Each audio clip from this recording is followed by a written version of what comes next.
Media কখন অপুর সংসার ভাঙলো, কখন পরিবারের সংসার ভাঙলো, কখন কার সংসার ভাঙলো, কখন কি হলো, সময় টিভি, যমুনা টিভি সব টিভি নিউজ করছে।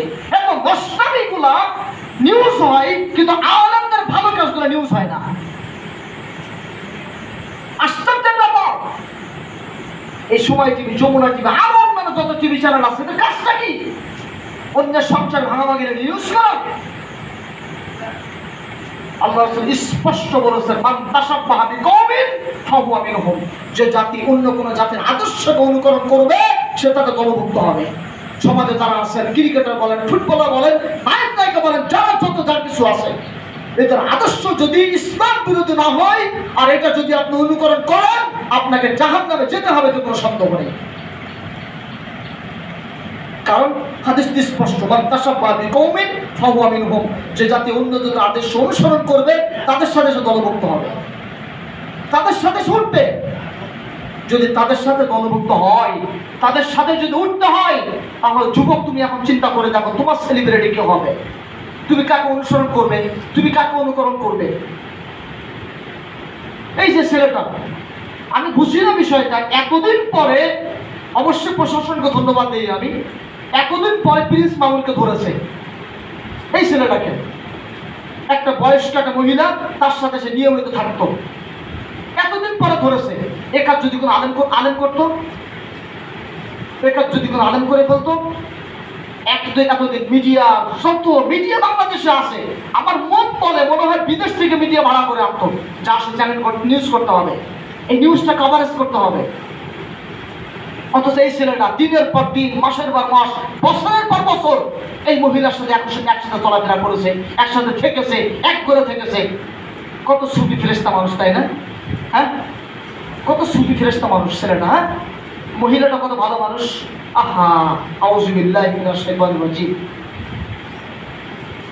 ইস, কোথায় চলে যাচ্ছে সমাজ? দিন যত যাবে মানুষের মধ্যে অশ্লীল খারাপ কাজ তত বেশি প্রকাশ পাবে। আমরা চাই না এই প্রকাশ পাওয়াকে, আমরা চাই না। আমরা চাই গোটা জাতি, গোটা সমাজ ভালো হোক। আমি চাই, আমরা চাই, আমরা চাই গোটা সমাজ যেন সেই মুহাম্মদ রাসূলুল্লাহ সাল্লাল্লাহু আলাইহি ওয়াসাল্লামের যে যুগ, যে যুগে ছিল না কোনো অশান্তি, যে যুগে ছিল না কোনো মারামারি, কাটাকাটি, হানাহানি, যে যুগে শুধু ছিল ইসলামকে মূল্যায়ন করা, আমরা সেই যুগ আবার চাই ইনশাআল্লাহ। অতএব যুবক, কোনোভাবেই কোনো প্রকারে বিড়িগুল তামাক চন্দার কাছে যাওয়া যাবে না। আল্লাহ তাআলা স্পষ্ট বলছেন, আফামিন হাযা হাদিস তা'জুবুন ওয়া তাদহাকুনা ওয়া লা তাবকুন।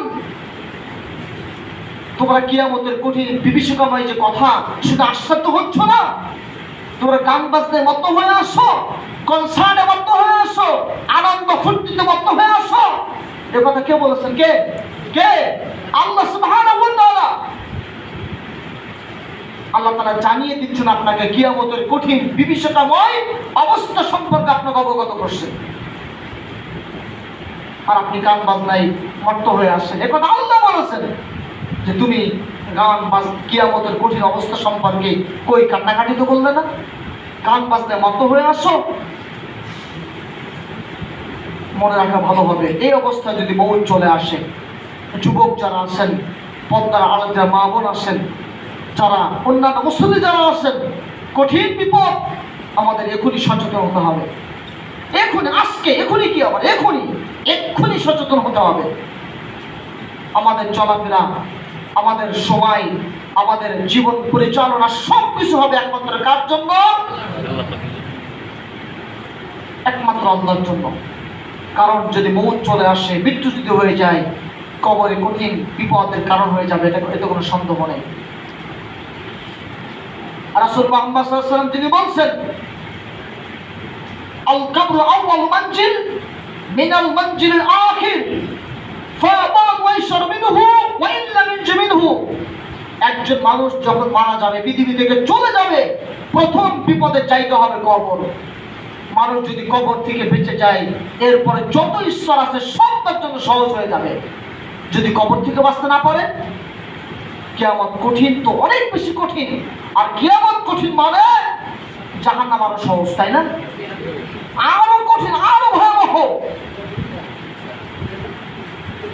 আল্লাহ রাসূল বলছেন ফায়াসু সাইহাতান, মানুষ যদি কবর জবাব দিতে না পারে ইয়াসমাউ মা বাইনাল মাশরিকি ওয়াল মাগরিবি লাসাকালাইন, কবর চেপে ধরবে। এই যে এইভাবে, এই যে দুপাশে পাথর রয়েছে, ঠিক এভাবে চেপে ধরবে, এভাবে এভাবে চেপে ধরবে।